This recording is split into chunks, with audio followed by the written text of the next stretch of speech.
हरे कृष्ण दंड प्रणाम। भगवत गीता के अध्याय 5 के श्लोक संख्या 5 के बारे में अज्ञान तिमिरांधस्य ज्ञानांजन शलाकया चक्षुरुन्मिलितं तस्मै श्री गुरुवे नमः। नमो विष्णुपादाय कृष्ण प्रेष्ठाय भूतले श्रीमते भक्ति वेदांत स्वामी नाम। नमस्ते सरस्वते देवे गौरवाणी प्रचारणे निर्विशेष शून्यवादी पाश्चात्य देश। जय श्री कृष्ण चैतन्य प्रभु नित्यानंद श्री मते भक्ति वेदांत स्वामी नाम। नमस्ते सरस्वती देवे गौरवाणी प्रचारण निर्विशेष शून्यवादी पाश्चात्य देश। जय श्री कृष्ण चैतन्य प्रभु नित्यानंद श्री अद्वैत गदाधर श्री वासुदेव गौर। हरे कृष्ण कृष्ण कृष्ण हरे हरे राम राम राम।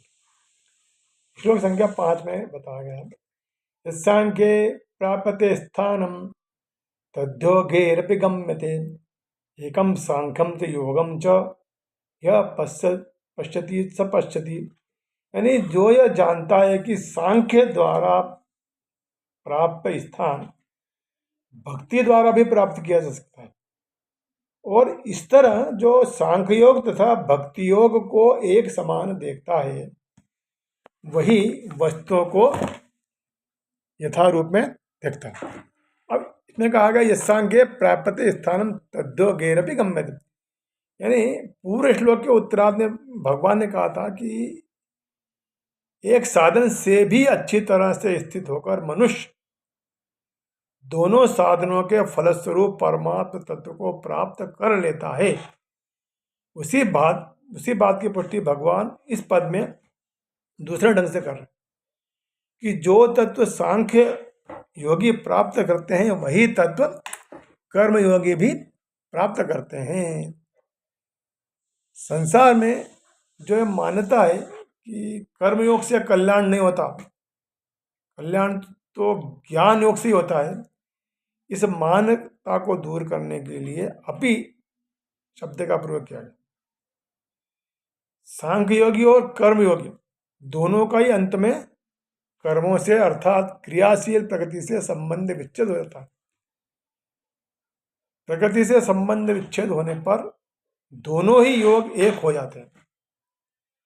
साधन काल में भी सांख्य योग का विवेक यानी जड़ चेतन का संबंध विच्छेद कर्मयोगी को अपनाना पड़ता है, और कर्मयोगी प्रणाली माने अपने लिए कर्म न करने की पद्धति सांख्य योगी को अपनानी पड़ती है।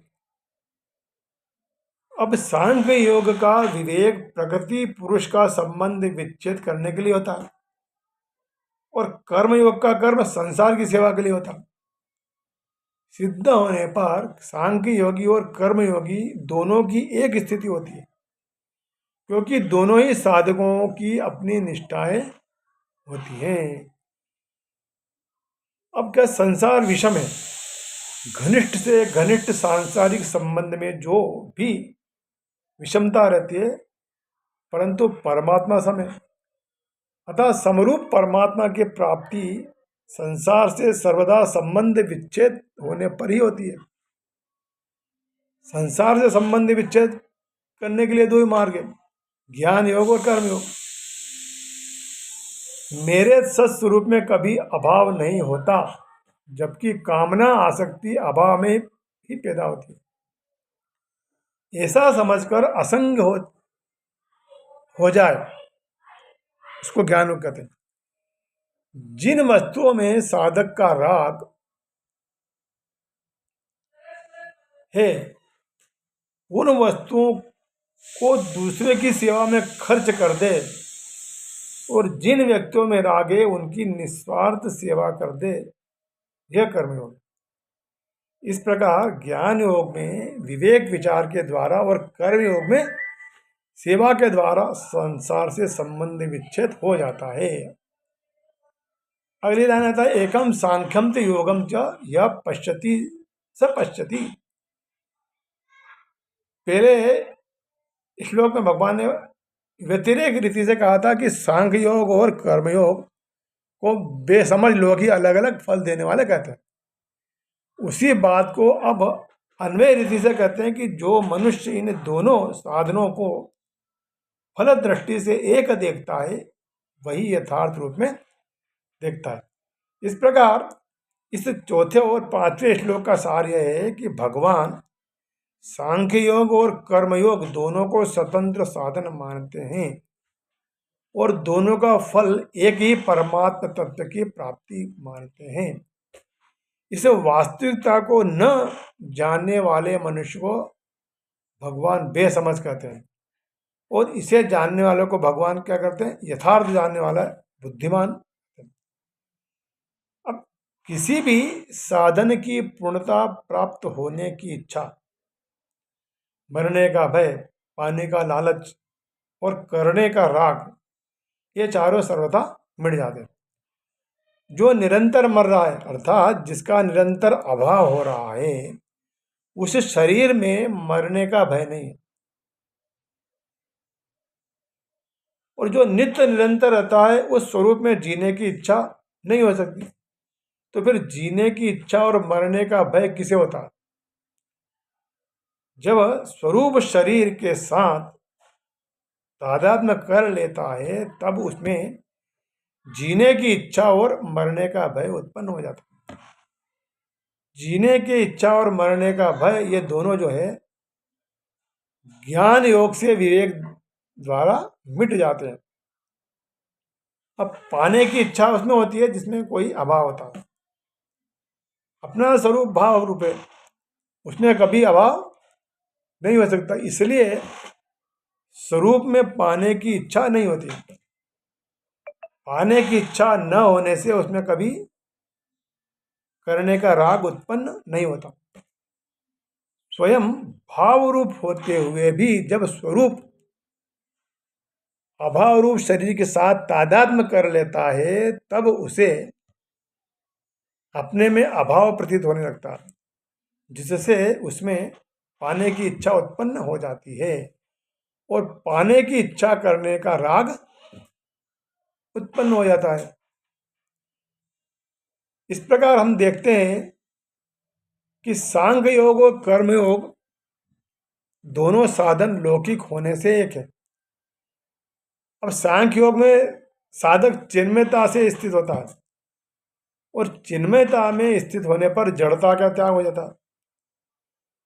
कर्मयोग में साधक जड़ता का त्याग करता है और जड़ता का त्याग होने पर चिन्मयता की स्थिति प्राप्त हो जाती है। इस प्रकार सांख्य योग और कर्मयोग दोनों ही साधनों के परिणाम में चिन्मयता की प्राप्ति अर्थात चिन्मय स्वरूप में स्थिति का अनुभव होता है। अच्छा, शरीर को संसार की सेवा में लगा देना कर्म योग है और शरीर से स्वयं अलग हो जाना ज्ञान योग कहलाता है। चाहे शरीर को संसार की सेवा में लगा दे, चाहे शरीर से स्वयं अलग हो जाए, दोनों का परिणाम एक ही होगा, अर्थात दोनों ही साधनों से संसार से संबंध विच्छेद होकर स्वरूप की स्थिति प्राप्त हो जाएगी। कर्मयोग, ज्ञान योग और भक्ति योग, इन तीनों साधनों में ज्ञान योग और भक्ति योग का प्रचार तो अधिक है, पर कर्मयोग का प्रचार बहुत कम है। भगवान ने भी गीता में कहा है कि बहुत समय बीत जाने के कारण वह कर्मयोग इस मनुष्य लोक में लुप्त प्राय हो गया। इसलिए कर्मयोग के संबंध में यह धारणा बनी हुई है कि वह परमात्म प्राप्ति का स्वतंत्र साधन नहीं है। अतः कर्मयोग का साधक या तो ज्ञान योग में चला जाता है अथवा भक्ति योग में चला जाता है। परंतु यहाँ भगवान ज्ञान योग की तरह कर्मयोग को भी परमात्म प्राप्ति का स्वतंत्र साधन मानते हैं। अच्छा, उपयुक्त पांचवें श्लोक के सिवा गीता में अनेक जगह कर्मों के द्वारा स्वतंत्रता पूर्वक तत्वज्ञान, परमात्मा की प्राप्ति, मुक्ति अथवा परम ज्ञान के बारे में बताया जाता है। एक जगह आता है कि जो स्वधर्म में स्थित होकर तथा भोगों की कामना का त्याग करके अपने कर्तव्य कर्मों के द्वारा भगवान का पूजन करता है और सकाम भाव पूर्वक कोई कर्म नहीं करता उसको स्वर्ग या नरक में नहीं जाना पड़ता, अर्थात वह कर्म बंधन से मुक्त हो जाता है। तात्पर्य है कि कर्मयोग साधक को ज्ञान योग अथवा भक्ति योग का अधिकारी भी बना देता है और स्वतंत्रता से कल्याण भी कर देता है। दूसरे शब्दों में ज्ञान योग यानी कर्मयोग से साधन ज्ञान और साधन भक्ति की प्राप्ति हो सकती है, और तत्व ज्ञान अथवा साध्य भक्ति की प्राप्ति भी हो सकती है। इसी संबंध में दूसरे श्लोक में भगवान ने सांख्य योग की अपेक्षा कर्मियों को श्रेष्ठ बताया गया है। अब अगले श्लोक में इसके बारे में विचार किया गया। हरे कृष्णा दंड।